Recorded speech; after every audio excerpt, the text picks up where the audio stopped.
સુરતના ડિંડોલી વિસ્તારમાં કિશોરીના પિતાની LLBની પરીક્ષા હોવાથી તેઓ વતનમાં ગયા હતા।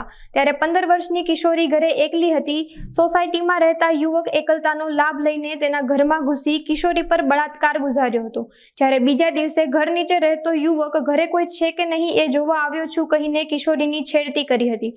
15 વર્ષની દીકરીની માતાએ દુષ્કર્મ કરનાર સુરેન્દ્ર પાટીલ અને દીપક પાંડે સામે ફરિયાદ નોંધાવી છે। આ બંને આરોપીની ધરપકડ કરી કાયદેસરની કાર્યવાહી હાથ ધરવામાં આવી છે।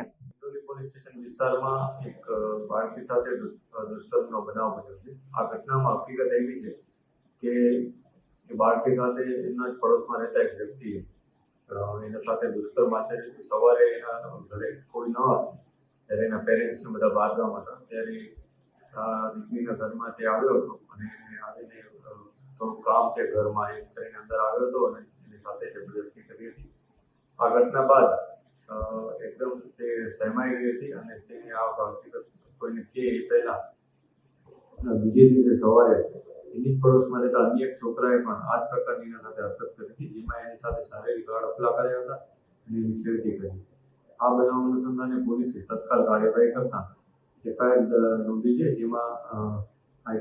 જેમાં પોક્સોની કલમો અને BNSની જે દુષ્કર્મ બાબતની કલમો છે ઉમેરી ગુનો દાખલ કર્યો છે અને આ ઉપરાંત આ ઘટનામાં પોલીસે બંને આરોપીની ધરપકડ પણ કરી છે। ધરપકડ બાદ બંને આરોપીઓને પ્રોપર ઇન્વેસ્ટિગેશન કરવામાં આવે છે અને આગળની કાર્યવાહી શરૂ કરવામાં આવે છે। જે બીજો આરોપી છે એના પડોશમાં જ રહેતો વ્યક્તિ છે એને આવીને આ દીકરીને ધમકી આપી હતી કે હું જે ગઈકાલ તારા સાથે જે બનાવ બન્યો છે એ બાબતે બધાને જાણ કરી દઈશ અને આવી રીતના તને બદનામ કરી દઈશ અને એ રીતના અને પછી મારી નાખવાની ધમકી એક પ્રકારની ધમકીઓ આપી હતી જે અનુસંધાને પોલીસે કાર્યવાહી કરી। આ ગુનામાં 2 આરોપીની ધરપકડ કરી છે। પોલીસ આ બંને આરોપીઓના જે પાસ્ટ છે એને પણ તપાસી રહી છે।